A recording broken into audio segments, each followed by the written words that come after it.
আল্লাহ মহান, আল্লাহ মহান। আল্লাহ ছাড়া সত্য কোনো উপাস্য নেই। আল্লাহ মহান, আল্লাহ মহান। সব প্রশংসা আল্লাহর জন্যই। আমাদের ইসলাম ধর্মাবলম্বীদের মধ্যে যে দুটি বিশেষ উৎসব রয়েছে, তার মধ্যে একটি হচ্ছে ঈদ উল ফিতর এবং অপরটি হচ্ছে ঈদ উল আধা। আমরা এই দিবসটিকে কেন্দ্র করে সকলকে শুভেচ্ছা জানাচ্ছি। এই ঈদ উল আধা, যাকে আমরা ঈদ উল জুহাও বলে থাকি কিংবা কোরবানি ঈদও বলে থাকি, যে উৎসবের আসল অর্থ হলো ত্যাগ। এটি একটি ত্যাগের উৎসব, অর্থাৎ ত্যাগ করা। আমরা কি ত্যাগ করব সেই বিষয়টি নিয়ে জানব। এই ঈদ উল আধা সম্পর্কে অনেক বিস্তারিত আলোচনা আজকে আমাদের এই দূরদর্শনের স্টুডিওতে আমরা আলোচনা করব। যিনি আজকে আমাদের সাথে স্টুডিওতে সম্পৃক্ত হয়েছেন, আসুন তার সাথে আমরা পরিচয় করে দিই। রয়েছেন আমাদের সাথে মাওলানা আব্দুর রহমান সাহেব, ইমাম, আগরতলা কেন্দ্রীয় জামা মসজিদ। নমস্কার, আসসালামু আলাইকুম। আশা করি আপনি ভালো আছেন। অনেকদিন পর আবার আপনার সাথে দেখা। যাই হোক, যে বিষয়টি বলছিলাম আমাদের আজকের এই ঈদ উল আধার বিষয়টি নিয়ে, প্রথমেই জানতে চাইব এই যে ঈদ এবং আধা, এই দুটি শব্দের ব্যুৎপত্তিগত অর্থটি কী? সর্বপ্রথম ম্যাডাম আপনাকে এবং আগরতলা দূরদর্শন পরিবারের সকল সদস্যদেরকে এবং রাজ্যের ও রাষ্ট্রের যে যেখানে অবস্থান করছেন সকলকেই ঈদ উল আজহা উপলক্ষে আন্তরিকভাবে ঈদের শুভেচ্ছা ও ঈদ মোবারক। সকলে ভালো থাকুন, সুস্থ থাকুন। পৃথিবীর প্রত্যেকটা ধর্মের সাথে ইসলাম ধর্মাবলম্বীদেরও বৎসরে দুইবার বা দুইটা দিন খুব আনন্দের বা উৎসবের দিন আসে, বিশেষ খুব স্পেশাল তেহওয়ারের দিন। এর মধ্যে পবিত্র মাহে রমজানের এক মাস ধারাবাহিক রোজা রাখার পর উপবাসের মাধ্যমে আল্লাহ তাআলার এক বিশেষ উপাসনার পর আল্লাহর পক্ষ থেকে একটা বিশেষ আনন্দ ও উৎসবের দিন আসে, যেটাকে আমরা ঈদ উল ফিতর বলি। এই ঈদ উল ফিতরেরই ঠিক 2 মাস 10 দিন পর চন্দ্র মাসের হিসেবে বৎসরের শেষ মাস জিলহজ মাসের 10 তারিখ সারা পৃথিবীর মুসলমানদের জন্য আল্লাহ তাআলার পক্ষ থেকে আসে এক বিশেষ উৎসবের ও আনন্দের দিন, যেটাকে ঈদ উল আজহা বা ঈদ উল জোহা বলা হয়। আচ্ছা, ঈদ মানে খুশি, আজহা, জোহা, উজহিয়া, এটা সবগুলি একই অর্থ, যেগুলার অর্থ হলো স্যাক্রিফাইস করা, কুরবানি করা, বিসর্জন দেওয়া, ত্যাগ করা। মূলত আজ থেকে প্রায় 5000 বছর পূর্বে একজন বিশেষ মেসেঞ্জার অফ গড, আল্লাহ তাআলার পক্ষ থেকে এক নবী বা প্রফেট হজরতে ইব্রাহিম আলাইহিস সালামের কাছ থেকে আল্লাহ তাআলা উনার সবচেয়ে প্রিয় বস্তুটাকে আল্লাহ রাস্তায় স্যাক্রিফাইস করার নির্দেশ আসে। আর সেই নির্দেশকে কেন্দ্র করে এক মর্মান্তিক এবং হৃদয় বিদারক ঘটনা সংঘটিত হয়। সেই ঘটনাকে কেন্দ্র করে আজ পর্যন্ত সারা পৃথিবীর মুসলমানদের জন্য এই ঈদ উল আজহা বা ঈদ কুরবানির ঈদ পালন করা হয়। আসলে মূলত আজ থেকে প্রায় 5000 বছর পূর্বে হজরতে ইব্রাহিম আলাইহিস সালাম, যিনি ছিলেন খোদা প্রদত্ত একজন নবী বা প্রফেট, যিনি আল্লাহ তাআলার পক্ষ থেকে পৃথিবীর মানুষগুলাকে সত্যের পথ দেখানোই ছিল ওনার খোদাই দায়িত্ব। আল্লাহ তাআলার পক্ষ থেকে এই দায়িত্ব ওনাকে অর্পণ করা হয়েছিল। সমস্ত নবী এবং প্রফেট যারা হন, তারা হন নিষ্পাপ, যারা মানুষকে অন্ধকার থেকে আলোর দিকে নিয়ে আসে, যারা মানুষকে সত্যিকারের মানুষ হিসাবে পরিণত করার অ্যাক্টিভিটিস, কর্মসূচি গ্রহণ করে থাকেন। তো হজরতে ইব্রাহিম আলাইহিস সালাম প্রায় 90 বছর বয়স পর্যন্ত ওনার কোনো সন্তান ছিল না। এই 90 বছর বয়সে হঠাৎ করে একদিন উনি আল্লাহ তাআলার কাছে প্রার্থনা করলেন, রাব্বি হাবলি মিনাস সালিহিন, হে আল্লাহ, হে আমার প্রতিপালক, আমার তো জীবনের প্রায় শেষ পর্যায়ে, আমি এই পৃথিবী থেকে বিদায় নেওয়ার পর আমার এই মিশনকে, আমার এই কাজকর্মকে চালিয়ে যাবে কে? কে এগিয়ে নিয়ে যাবে? কে আমার এই মিশনকে এগিয়ে নিয়ে যাবে? কে এগুলা কন্টিনিউ করবে? আমার উত্তরসূরি বলতে কেউ নেই। তাই হে রব, হে প্রতিপালক, তুমি আমাকে একটা নেক সন্তান প্রদান করো। 90 বছর বয়সে হযরত ইব্রাহিম যখন আল্লাহর কাছে সে বিশেষ প্রার্থনা করলেন, তখন সাথে সাথে আল্লাহ তাআলার পক্ষ থেকে ঘোষণা আসলো, ফাবাশশারনাহু বিগুলামিন হালিম। হে ইব্রাহিম, তোমাকে একটা সৎ নিষ্ঠাবান সন্তান প্রদান করা হবে, তার সুসংবাদ তোমাকে দেওয়া হলো। হযরত ইব্রাহিম আলাইহিস সালাম তখন আল্লাহকে জিজ্ঞাসা করেছিলেন যে আমার বয়স 90 বছর হয়ে গেছে, এই মুহূর্তে আমার শরীরের হাড্ডির যে মগজ তা শুকিয়ে গেছে, এবং আমার যিনি মিসেস ওয়াইফ আছেন, স্ত্রী আছেন, উনি শারীরিকভাবে সন্তান জন্ম দেওয়ার ক্ষেত্রে অযোগ্য। এই মুহূর্তে আমার সন্তান কি করে হবে? আল্লাহ তাআলা বললেন, দেখো, এই সন্তান প্রদান করা, জন্ম দেওয়ার ক্ষমতা, এই দায়িত্বটা, এইটা একমাত্র আমি আল্লাহ তাআলার কাছে, এটা পৃথিবীর কোনো মানুষের কাছে নাই। এটা আলাদা কথা, আল্লাহ সুবহানাহু তাআলা পৃথিবীর একজন পুরুষ আর একজন নারীর মাধ্যমে এই পৃথিবীর মানুষগুলা পৃথিবীতে আসেন, এটার মাধ্যম হিসাবে আল্লাহ তাআলা এটা ব্যবহার করেন। বাকি এটার সিদ্ধান্ত, ফয়সালা একমাত্র আল্লাহর হাতে। যার কারণে পৃথিবীর অনেক মানুষ আছে যারা অনেক সন্তানের প্রত্যাশা করা সত্ত্বেও তাদের সন্তান হয় না। অনেক মানুষ এমন আছে যে ছেলে সন্তান প্রত্যাশা করে, অথচ ছেলে সন্তান তার প্রত্যাশিত প্রত্যাশা পূরণ হয় না। তো সেই দিক থেকে এই ব্যাপারটা সম্পূর্ণ আল্লাহ তাআলার হাতে, এটা একমাত্র আল্লাহর কাছে, স্রষ্টার হাতেই এটা সম্পূর্ণ অধিকার। সেই কারণে আল্লাহ বলছে, এটা আমার ক্ষমতা, আমি কিভাবে তোমাকে প্রদান করব এটা তোমার বিষয় না, তবে আমি তোমাকে একটা সৎ নিষ্ঠাবান সন্তান প্রদান করব, এটা তোমার জন্য সুসংবাদ। আর ঘটনাও ঠিক তাই হলো। কিছুক্ষণের মধ্যেই, মানে মিরাক্কেল পদ্ধতিতে, এক অলৌকিকভাবে ওনার স্ত্রী হাজারা প্রেগনেন্ট হন, এবং ধারাবাহিকভাবে একটা নির্দিষ্ট সময় অতিক্রম করার পর ওনার ওরসে একটা সন্তান জন্মগ্রহণ করেন, যার নাম ইসমাইল রাখা হয়। একটা ছেলে সন্তান জন্মগ্রহণ করেন। এটা স্বাভাবিক ব্যাপার।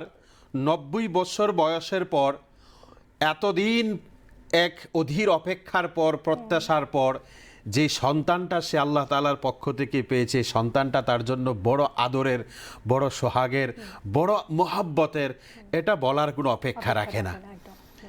সেই জায়গায় দাঁড়িয়ে কোরআনে তার বিবরণ এসেছে, ফালাম্মা বালাগা মাআহু সাইয়া ক্বালা ইন্নী বুনাইয়া ইন্নী আরা ফিল মানাম আন্নী আযবাহুকা ফানজুর মাযা তারা। যখন হযরতে ইব্রাহিম আলাইহিস সালাম ওনার সন্তান জন্ম হলো, উনি অত্যন্ত খুশি হলেন। সন্তান হযরতে ইসমাইল যখন আস্তে আস্তে আস্তে আস্তে বড় হতে লাগলো, এতটুকু বড় হতে লাগলো যে সে তার বাবার সাথে দৌড়তে লাগলো, খেলতে লাগলো, মানে তার বাবার কাজের মধ্যে সাহায্য করার মতো উপযুক্ত হয়ে গেল। এই কোরআনের এই আয়াতের তাফসিরের মধ্যে যারা ব্যাখ্যা করেছেন, ওনারা লেখেন যে তখন হযরতে ইসমাইলের বয়স অ্যাপ্রক্স 13 বছর হয়ে গেছে। এই 13 বছর বয়সে হযরতে ইব্রাহিম আলাইহিস সালাম একদিন রাতের বেলা স্বপ্ন দেখেন যে উনি উনার একমাত্র প্রিয় বস্তু, অর্থাৎ উনার সন্তানকে উনি আল্লাহর রাস্তায় স্যাক্রিফাইস করছেন, কুরবানি করছেন, বিসর্জন দিচ্ছেন, স্বপ্ন দেখছেন। আর যারা নবী বা প্রফেট হন, উনাদের স্বপ্নটা আল্লাহর নির্দেশ হয়। ওনারা যে মানে আমার সাধারণ আমাদের মতো মানে যে কোনো স্বপ্ন ওনারা দেখেন না, ওনারা স্বপ্ন যেটা দেখেন এটা আল্লাহর নির্দেশ হয়। তো হযরত ইব্রাহিম আলাইহিস সালাম যখন স্বপ্ন দেখলেন, তখন উনার ছেলে হযরত ইসমাইলকে ডেকে আনলেন আর বললেন, ইয়া বুনাইয়া ইন্নী আরা ফিল মানাম আন্নী আযবাহুকা ফানজুর মাযা তারা। হে আমার প্রিয় সন্তান, আমি তো রাতের বেলা স্বপ্ন দেখলাম যে আমি তোমাকে আল্লাহর রাস্তায় কোরবান করছি। আমি তোমাকে বিসর্জন করছি, তোমাকে জবাই করছি। ফানজুর মাজা তারা, প্রিয় সন্তান আমার, তুমি বলো, তুমি আমার একমাত্র কলিজার টুকরা সন্তান, তোমার কি মতামত, তুমি বলো কি করব আমি এখানে। আসলে একজন নবী বা প্রফেটের সন্তান, উনিও পরবর্তী সময়ে প্রফেট নবী হবেন। তো উনি জানেন 13 বছর বয়সে উনার খোদা আল্লাহর পক্ষ থেকে উনার এই জ্ঞান উনার অর্জন হয়ে যায় যে একজন নবীর স্বপ্ন আল্লাহর পক্ষ থেকে নির্দেশ হয়। এই কারণে উনি যখন স্বপ্ন দেখছেন, এটা সাধারণ স্বপ্ন নয়, এটা খোদা তাআলা এনার উপরে নির্দেশ করেছেন। তখন হযরতে ইসমাইল উনার 13 বছরের সন্তান উত্তর দিলেন, ইয়া আবাতি ফাআলতু উমারু সাতাজিদুনি ইনশাআল্লাহু মিনাস সাবিরিন। আমার আব্বাজান, আমার প্রিয় বাবা, আল্লাহর পক্ষ থেকে যে নির্দেশিত আপনি হয়েছেন, এটা আপনি খুব শীঘ্রই আপনি পালন করুন এবং আপনি আমাকে ধৈর্যশীলদের মধ্যেই পাবেন। অর্থাৎ আমি এই ব্যাপারে খুব ধৈর্য ধরব, আপনি এ ব্যাপারে কোনো প্রকার হতাশা হওয়ার কোনো প্রকার সুযোগ নেই। আমি আপনাকে এই ব্যাপারে 100% আপনাকে সহযোগিতা করব।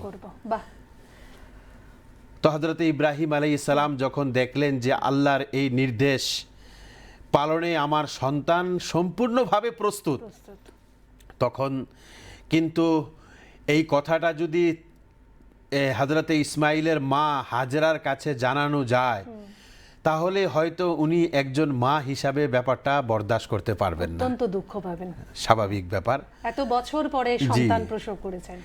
কেননা একটা সন্তানকে বাবাও ভালোবাসেন, মাও ভালোবাসেন, তবে মায়ের আর সন্তানের মাঝখানে যে ভালোবাসার যে স্নেহ আর মহব্বত, প্রেমের যে ব্যাপারটা, এটা পৃথিবীর কোনো ভালোবাসার সাথে তুলনা হয় না, কোনো সম্পর্কের সাথে এই সম্পর্কের কোনো একদম তুলনা হয় না। তো সেই দিক থেকে হযরত ইব্রাহিম আলাইহিস সালাম ওনার স্ত্রী হাজেরাকে এই কথা বললেন না, তার কাছ থেকে লুকিয়ে তাকে কোথাও বেড়াতে নিয়ে যাবেন বলে ঘর থেকে বের হয়ে গেলেন। এবং ওখান থেকে খুব পার্শ্ববর্তী একটা বিশাল বড় ময়দান আছে, যেটাকে মিনা বলে। আজকেও এই মিনার ময়দানকে মিনাই বলা হয়, যেখানে সারা পৃথিবীর মুসলমানরা যেখানে এই মুহূর্তে হজ করতে যান। এখনই মক্কাতে যারা অবস্থান আছেন, প্রায় 30-40 লক্ষ মুসলমান, সারা পৃথিবীর ধর্মাবলম্বী যারা হজ্জে বাইতুল্লাহর জন্য যারা গিয়েছেন, তারা 8 জিলহজ, অর্থাৎ এই যে জিলহজ মাসের 8 তারিখ তারা মিনাতে অবস্থান করবেন, এই মিনার ময়দানে অবস্থান করবেন। 9 তারিখ ওখান থেকে 16 কিলোমিটার দূরত্ব আরাফার ময়দান, ওখানে তারা দিনের বেলা অবস্থান করবেন। ওখান থেকে ব্যাক করে 7 থেকে 8 কিলোমিটার মুজদালিফার এক ময়দান, ওখানে রাত্রেবেলা অবস্থান করবেন। আবার জিলহজ মাসের 11 তারিখ 12 তারিখ তারা মিনার ময়দানে অবস্থান করবেন। এখানে প্রায় 30 থেকে 40 লক্ষ মানুষ অবস্থান করতে পারে, বিশাল বড় ময়দান। এখানে টেন্ট লাগানো আছে, সেখানে তারা অবস্থান করে এবং ওই নির্দিষ্ট দিনে তারা নির্দিষ্ট জায়গাগুলোতে তাদের সে কর্মসূচি পালন করে, যেগুলা হজের কর্মসূচির মধ্যে অন্তর্ভুক্ত। এই মিনার ময়দানে হযরত ইব্রাহিম আলাইহিস সালাম হযরত ইসমাইলকে নিয়ে গেলেন। যাওয়ার পথে মিনার ময়দানে এক জায়গায় শয়তান, যেটাকে আমরা শয়তান বলি, যেটা মানে আসলে তার বিভিন্ন রূপে সে ধারণ করতে পারে, নির্দিষ্ট কোনো রূপ নেই। মানুষকে সে যে কুপ্রবঞ্চনা দেয় এবং মানুষকে খারাপ কাজের প্রতি সে ধাবিত করে, এটাই শয়তানের মানে অ্যাক্টিভিটিস, শয়তানের সব সময়ের কাজ। তো হযরত ইব্রাহিম আলাইহিস সালাম আল্লাহর পক্ষ থেকে নির্দেশ পালন করবেন, উনি সাকসেস হয়ে যাবেন, সফল হয়ে যাবেন, শয়তান এটা বরদাস্ত করতে পারেননি। তাই রাস্তার মধ্যে একটা মানুষের আকৃতি ধারণ করে হযরত ইব্রাহিমকে বারণ করলেন, বাধা দেওয়ার চেষ্টা করলেন এবং ওনার একটা মানে ওনার ইমোশনের মধ্যে একটা আক্রমণ করার চেষ্টা করলেন যে, আরে হযরত ইব্রাহিম, পৃথিবীতে কখনো তুমি শুনেছো কখনো কোনো বাবা তার সন্তানকে কুরবানি করে, জবাই করে? এটা তুমি কি করতে যাচ্ছ? হযরত ইব্রাহিম আলাইহিস সালাম বুঝতে পেরে গেলেন, যেহেতু আল্লাহ আমাকে নির্দেশ করেছে, নিশ্চয়ই তার মধ্যে কোনো কৌশল লুকিয়ে রয়েছে, মঙ্গল লুকিয়ে রয়েছে। এই যে লোকটা আমাকে বারণ করছেন, বাধা দিচ্ছেন, নিশ্চয়ই সেটা মানুষ নয়, সে শয়তান। তাই তিনি এখন হাতে কিছু পাথরের টুকরা নিলেন এবং তাকে নিক্ষেপ করলেন। সে এখানেই দাফন হয়ে গেল। সামান্য একটু কিছু এগিয়ে গেলেন, আবার সে মানুষের আকৃতি ধারণ করে সেম কথা বলে তাকে বাধা দেওয়ার চেষ্টা করলেন, বাধা দেওয়ার চেষ্টা করলেন। তিনি আবার এখানে পাথর নিক্ষেপ করলেন, ওখানে তিনি দাফন হয়ে গেল। আবার একটু সামনে গেলেন, আবার চেষ্টা করলেন, আবার পাথর নিক্ষেপ করলেন, ওখানে একদম দাফন হয়ে গেল। এই যে তিনটা জায়গা, যেখানে যেই তিনটা জায়গার মধ্যে শয়তানকে ইব্রাহিম আলাইহিস সালাম দাফন করেছিলেন। পাথর মেরেছিলেন, হযরতে আল্লাহ তাআলা আর হযরতে ইব্রাহিম আলাইহিস সালাম শয়তানের কুপ্রবঞ্চনা থেকে বাঁচার জন্য তার যে তার যে কর্মপদ্ধতি, এই স্টাইলটা আল্লাহর এত পছন্দ হয়েছে যে মানে খারাপ কাজ থেকে নিজেকে বিরত রাখার যে প্র্যাকটিসটা উনি করলেন, এই প্র্যাকটিসটা আজকের দিন পর্যন্ত সমস্ত হাজিদের জন্য বাধ্যতামূলক করে দিয়েছেন। এখন ওই তিনটা জায়গার মধ্যে বিশাল বড় পাথরের নিদর্শন রাখা আছে। সারা পৃথিবীর হাজিরা যখন হজ করতে যান, ওই নির্দিষ্ট দিনে তারা ওই জায়গায় গিয়ে 7টা পাথর মেরে শয়তানকে পাথর নিক্ষেপ করে নিজেকে শয়তানের কুপ্রবঞ্চনা থেকে রক্ষা করার একটা প্র্যাকটিস করেন। আচ্ছা আচ্ছা। তো সেই দিক থেকে একটু এগিয়ে যান, ওখানে একটু পাহাড়ের চড়ায় গিয়ে সেরে হযরতে ইসমাইলকে ওখানে শুয়ে দেন। এখনো পর্যন্ত সেই 5000 বছর পরে ওই জায়গার মধ্যে সাদা একটা পিলার লাগানো আছে, যেটাকে মাকাবে ইসমাইল বলা হয়। তো এখানে ইসমাইলকে এখানে শুয়ে দেন এবং তাকে ছুরি দিয়ে জবাই করার জন্য প্রস্তুতি নেন, কিন্তু উনার ছুরি চলছে না, জবাই হচ্ছে না। তখন অনেক চেষ্টা করছে, খুব মানে চিন্তিত হয়ে গেলেন কি করা যায়। তখন উনার ছেলে হযরতে ইসমাইল বলতেছে, আব্বাজান, আমার মনে হয় আপনি বাবা আর আমি আপনার একমাত্র কলিজার টুকরা সন্তান। এ বাবা সন্তানের মাঝখানের যে ভালোবাসা, এই ভালোবাসায় আপনার এই ছুরি চলার মাঝখানে প্রতিবন্ধক হয়ে দাঁড়িয়েছে। এই কারণে আপনি একটা কাজ করেন, আপনি আমার চোখ বেঁধে দেন আর আপনার চোখও আপনি বেঁধে নেন, তারপরে আপনি ছুরি চালান। হয়তো এই আপনি যখন দেখতে পারবেন না, তাহলে সেই মহব্বতটা সেই পরিমাণ থাকবে না। তখন তার এই নির্দেশে সেই কাজটা করলেন, কিন্তু তারপরেও ছুরি চলছে না। তো এই মুহূর্তে আল্লাহ তাআলার পক্ষ থেকে ঘোষণা আসলো, সাদ্দাক্তা রুইয়া, হে ইব্রাহিম, তুমি তোমার স্বপ্নকে বাস্তবায়ন করে দেখিয়েছ। এটা তোমার ছেলেকে জবাই করা উদ্দেশ্য ছিল না, এটা তোমার জন্য একমাত্র একটা পরীক্ষা স্বরূপ ছিল। এই পরীক্ষায় তুমি সাকসেস হয়ে গেছো। এবং জান্নাত থেকে একটি দুম্বা আসে আর বলে, এই দুম্বাটা তুমি জবাই করো, কুরবানি করো, এটাই তোমার জন্য কুরবানি হয়ে যাবে, এটাই তোমার জন্য আল্লাহর রাস্তায় নিজের প্রিয় বস্তুটাকে স্যাক্রিফাইস করা হয়ে যাবে। আর বাকি তোমার সন্তানকে জবাই করা এটা উদ্দেশ্য ছিল না। 90 বছর বয়সে অসম্ভব পরিস্থিতিতে, সমস্ত বিপরীত পরিবেশের মধ্যে কোনো প্রকার সন্তান জন্ম নেওয়ার সম্ভাব্য কোনো ব্যবস্থাপনা না থাকা সত্ত্বেও আমি আল্লাহর পক্ষ থেকে তোমার প্রার্থনা গ্রহণ করে আমি তোমাকে সন্তান প্রদান করেছি। এবার আমার দেওয়া আমানতটা তুমি আমার কাছে ফেরত দিতে প্রস্তুত আছো কিনা, ওইটার একটা পরীক্ষা স্বরূপ মাত্র এই স্বপ্নটা ছিল। এটা তুমি সাকসেস হয়ে গেছো, সেই দুম্বা তুমি কুরবানি করো। সেই দিন থেকে আজ পর্যন্ত সারা পৃথিবীর মুসলমানরা এই 10 জিলহজ ঈদুল আজহার দিনে এই কুরবানি করে থাকেন। এই পশু কুরবানির মাধ্যমে সত্যিকারের নিজেকে নিজের অন্তর থেকে সমস্ত খারাপ কার্যকলাপগুলোকে বিসর্জন করার, স্যাক্রিফাইস করার একটা প্র্যাকটিস করে থাকেন। হ্যাঁ, তাহলে যে কথা আপনি বলছেন যে কোরবানি, এই কোরবানির ভেতরে আসলে অন্তর্নিহিত অন্য একটা অর্থ রয়েছে। নিশ্চয়ই নিশ্চয়ই। যেমন আপনি দুম্বার কথা বললেন, বিভিন্ন ধরনের রয়েছে, তো সেক্ষেত্রে এর অন্তর্নিহিত যে সত্যি আসল অর্থটা সেটা কি? এটার আসল অর্থ হলো নিজের প্রিয় বস্তুটাকে স্যাক্রিফাইস করো। আচ্ছা। সাধারণত কি হয়, আমরা এখন যখন সারা পৃথিবীর মুসলমানরা এই ঈদুল আজহার দিনে বিভিন্ন প্রকার পশু কুরবানি করে থাকেন, বিভিন্ন প্রকার, এটার সিলেক্টেড পশু আছে, গরু, মহিষ, ছাগল, ভেড়া, দুম্বা, উট, মহিষ, এই সমস্ত মানে সিলেক্টেড যে পশুগুলো আছে এগুলা কুরবানি করে থাকেন।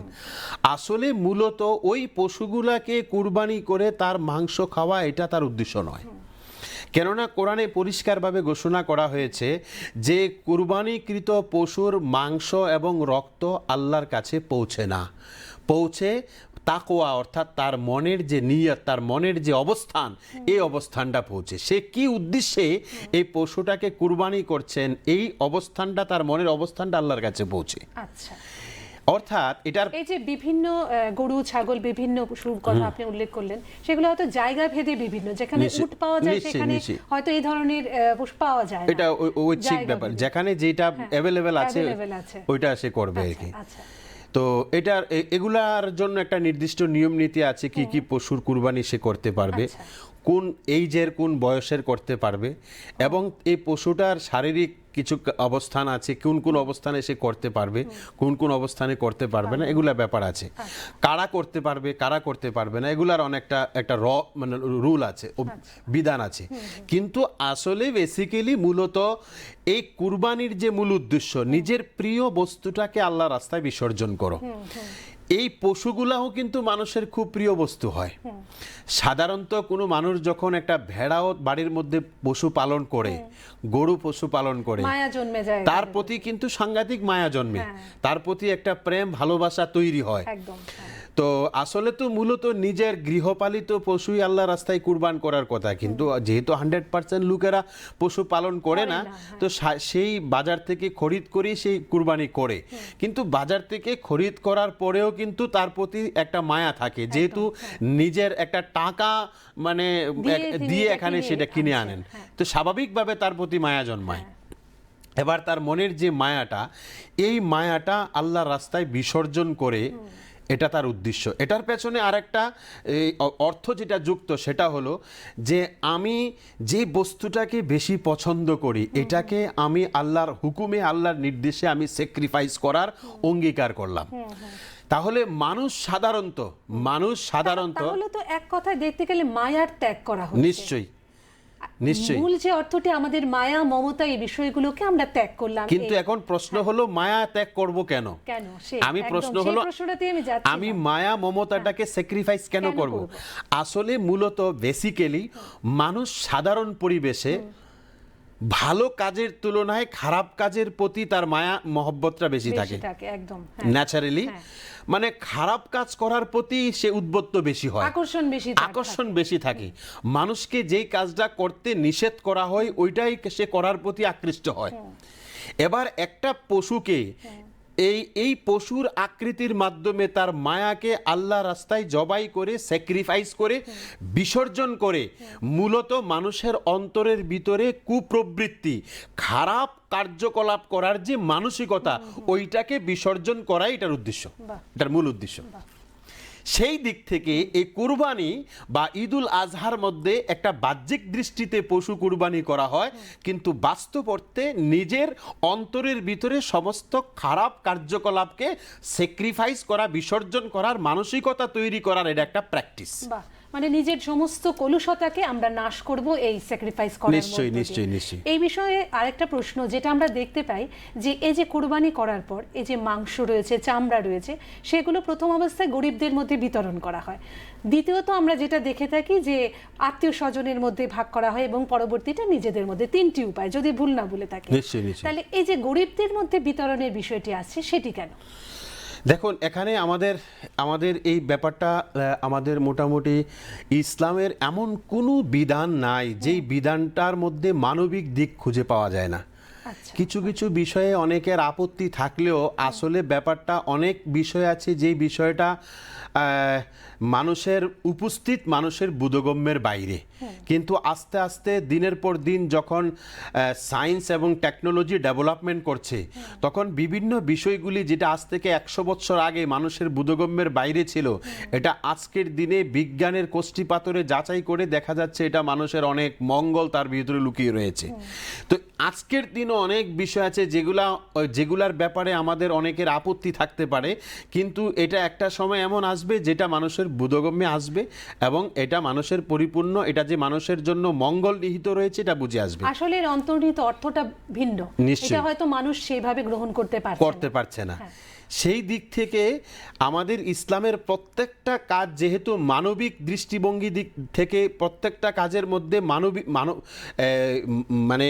মানবিক বিষয়গুলি তার ভিতরে লুকিয়ে রয়েছে, সেই দিক থেকে এই ঈদুল আজহা বা কুরবানির মধ্যেও সেই মানবিক দিক লুকিয়ে রয়েছে। যেহেতু এই কোরবানি ঈদের উদ্দেশ্য পশু জবাই করে মাংস খাওয়া না, কেননা এই ব্যাপারে বিধান হলো, স্পষ্ট বিধান হলো, কেউ যদি শুধুমাত্র মাংস খাওয়ার উদ্দেশ্যে পশু কুরবানি করে, তাহলে তার কুরবানি বৈধ হবে না। কেউ যদি শুধুমাত্র মাংস খাওয়ার উদ্দেশ্যে পশু কুরবানি করে, তার কুরবানি আদায় হবে না, তার কুরবানি বৈধ হবে না, বিফলে যাবে। সেই দিক থেকে কুরবানিটা কেন করবে? একমাত্র আল্লাহর সন্তুষ্টির উদ্দেশ্যে করবে। এবার করার পরে তার যে এই মাংসটা থাকবে এটা তো আর ফেলে দেওয়া যাবে না। এবার এই মাংসটাকে সে 3 ভাগে ভাগ করবে। প্রথমত তার আশেপাশের গরিব অসহায় যারা আছে এতিম মিসকিন তাদেরকে 1 ভাগ দিবে। তারপরে আরেক ভাগ দুস্থদের মধ্যে দান করবে, আরেক ভাগ নিজ আত্মীয় স্বজনদের মধ্যে দান করবে, আরেক ভাগ নিজের জন্য রাখবে। এই যে একটা কুরবানির পশুর মাংসর যে ভাগের প্রক্রিয়া, এই প্রক্রিয়ার মাধ্যমে শুধুমাত্র ঈদের দিনে এই কাজটা করবে এখানে সীমাবদ্ধ না, মানে পুরা বছরে তার কর্মসূচি যাতে এই রকমই হয়, এটা একটা প্র্যাকটিসের একটা অনুসূচনা। যে যখনই মানুষ যেটা করবে সে এই তার কাজের মধ্যে, এখানে আমাদের অন্য হাদিসের মধ্যে প্রফেট মুহাম্মদ সাল্লাল্লাহু আলাইহি সাল্লাম বলেছেন, যখনই তুমি কখনো খাবার রান্না করবে তো খাবারের মধ্যে একটু ঝুল বেশি দিয়ে দাও। এটার অর্থ হলো যদি তোমার কাছে খুব বেশি পরিমাণে তরকারি না থাকে তাহলে এটার মধ্যে একটু ঝুল বেশি দিয়ে দাও। কেন? যাতে তুমি তোমার প্রতিবেশীকেও 1 বাটি তরকারি পাঠাইতে পারো। আচ্ছা, হ্যাঁ, তার মানে এটার অর্থ হলো কারোর কাছে যদি সে অর্থনৈতিক ব্যবস্থাপনা থাকে তাহলে বেশি ঝুল দেওয়ার দরকার নেই, সে ভালো মানের তরকারি রান্না করে সে প্রতিবেশীকে পাঠাবে। ঠিক আছে? অন্য হাদিসে আছে যে তোমার প্রতিবেশী যদি অভুক্ত থাকে, না খেয়ে থাকে, আর তাতে তুমি কোনো চিন্তা করছো না এবং তুমি খুব ভালো আছো, পেট ভরে খাচ্ছ, তাহলে তুমি মনে রাখো তুমি পরিপূর্ণ মুসলমান হতে পারবে না। ওই দিক থেকে আবার সেই মানবিক দিকে তো এই ক্ষেত্রে যখন একটা ঈদের দিন, বছরে একটা আনন্দের দিন, একটা উৎসবের দিন, একটা তেওয়ারের দিন, আমি একজন সাধারণ ধনী বিত্তবান মানুষ, সে তার নিজের পছন্দ মতো পশু কুরবানি করে আনন্দ উপভোগ করবে, কিন্তু আমার পাশের বাড়ির অসহায় এতিম গরিব মানুষটা যারা, যে পশু ক্রয় করে কুরবানি করার আর্থিক ক্ষমতা তার নেই, তাহলে সে কি আনন্দ উপভোগ করতে পারবে না? ইসলাম এই কারণে ঈদের আনন্দটা সবাই যাতে সমানভাবে উপভোগ করতে পারে তার জন্যই ব্যবস্থাপনা রেখেছে। সর্বশেষ একটা প্রশ্নে যাব, আমরা সময়ের প্রায় অনেকটা পার করে এসেছি। এই যে ধরুন হিন্দুদের দুর্গাপূজা, খ্রিস্টানদের বড়দিন পালন বা এই ধরনের উৎসবগুলো আমরা বলছিলাম, কি মনে হয় এই ধরনের উৎসবগুলো সর্বধর্ম সমন্বয়ের একটি বার্তা ঘোষণা করে কি? দেখুন, আমাদের এখানে প্রফেট হযরত মুহাম্মদ সাল্লাল্লাহু আলাইহি সাল্লাম বলেছেন, আল খালকু ইয়ালুল্লাহ, যে সমগ্র সৃষ্টি জগৎ আল্লাহর পরিবার। এখানে ধর্মের উপরে ভিত্তি করে না, মানবতার উপরে ভিত্তি করে, হিউম্যানিটির উপরে ভিত্তি করে সমগ্র পৃথিবীর মানুষ আল্লাহর পরিবার। তার মানে পরিবারের কর্তা হলেন আল্লাহ। তারপরে বলছেন, ফা আহাব্বুল খালকি ইলাল্লাহি তাআলা মান আহসানা ইলা আয়ালিহি, এই আল্লাহর পরিবারের মধ্যে সবথেকে উত্তম এবং প্রিয় আল্লাহর পরিবারের সদস্য সে, যে আল্লাহর পরিবারের সদস্যদের সাথে সদাচরণ করে, সদ্ব্যবহার করে। তো এই দিক থেকে কোরআনের অন্য জায়গায়, পবিত্র কোরআনে পরিষ্কার বলা আছে, ওয়ালা তাসুব্বুল্লাযীনা ইয়াদউনা মিন দুনিল্লাহ, যারা এক আল্লাহ ছাড়া অন্য দেবদেবীর পূজা করে তাদেরকে কোনো প্রকার কটাক্ষ করা ইসলামে পরিপূর্ণভাবে নিষেধ। অন্য কোরআনে পরিষ্কার বলা আছে, লাকুম দীনুকুম ওয়ালিয়া দিন, যে তোমরা যার যার ধর্ম সে নিজে পালন করবে। হযরত মুহাম্মদ সাল্লাল্লাহু আলাইহি সাল্লাম মদিনায় পরিপূর্ণ একটা ইসলামী প্রজাতন্ত্র রাষ্ট্র প্রতিষ্ঠা করার পর তিনি যে সংবিধানটা বানিয়েছিলেন, এটার নাম ছিল মদিনা সনদ। এই মদিনা সনদ যে মেমোরান্ডাম বানিয়েছেন, এটার ভিতরে স্পষ্ট লেখা আছে যে আমাদের পার্শ্ববর্তী খ্রিস্টান, ইহুদি, ক্যাথলিক এবং অন্যান্য ধর্মের যারা লোক আছে, তাদের ধর্মের ব্যাপারে কোনো প্রকার হস্তক্ষেপ আমরা করব না, বরং তারা যদি আমাদের কাছে সাহায্য প্রার্থনা করে আমরা সাহায্য প্রদান করব। It is ideology of Islam, এটাই ইসলামের থট, এটা ইসলামের চিন্তাধারা, এটা ইসলামের দৃষ্টিভঙ্গি। ইসলাম আমাদেরকে যেটা শিক্ষা দিয়েছে সেটা হলো প্রত্যেকটা ধর্মের মানুষ স্বাধীনভাবে সে তার ধর্ম পালন করবে। আমি অন্তর থেকে তার ধর্মের ব্যাপারে তাকে শ্রদ্ধা করব, বিপরীত কোনো প্রকার মানসিকতা আমি তার ব্যাপারে রাখতে পারবো না। যদি আমি তার ব্যাপারে বিপরীত কোনো মানসিকতা পোষণ করি তাহলে আমি আমার ধর্মের দিক থেকে পরিপূর্ণ ধার্মিক না। বাহ, খুব সুন্দর। এতক্ষণ অনেক গভীর আলোচনা আমরা শুনতে পেলাম আপনার কাছ থেকে। আপনাকে অনেক অনেক ধন্যবাদ। আবারও আপনি এতটা সময় ব্যয় করে আমাদের মধ্যে এসেছেন। নানা ভাষা, নানা মত, নানা পরিধান, বিবিধের মাঝে দেখো মিলন মহান। আমাদের এই দেশ যা একতার কথা ঘোষণা করে, সমন্বয়ের বার্তা ঘোষণা করে, একসাথে এগিয়ে চলার কথা ঘোষণা করে, সেই দেশ আর অন্য কোনো দেশ নয়, ভারতবর্ষ। আমরা শুধুমাত্র বিভিন্ন ধর্মের কথা উচ্চারণ করব না, আমাদের ধর্ম একটাই, সেটা হচ্ছে মানব ধর্ম। আর সেই বিষয়টিকে কেন্দ্র করেই আমরা আমাদের আজকের অনুষ্ঠানের এখানে ইতি টানব। সকলকে আবারও এই বিশেষ দিনটির শুভেচ্ছা জানিয়ে শেষ করছি আজকের অনুষ্ঠান। সকলে ভালো থাকবেন, সুস্থ থাকবেন। নমস্কার।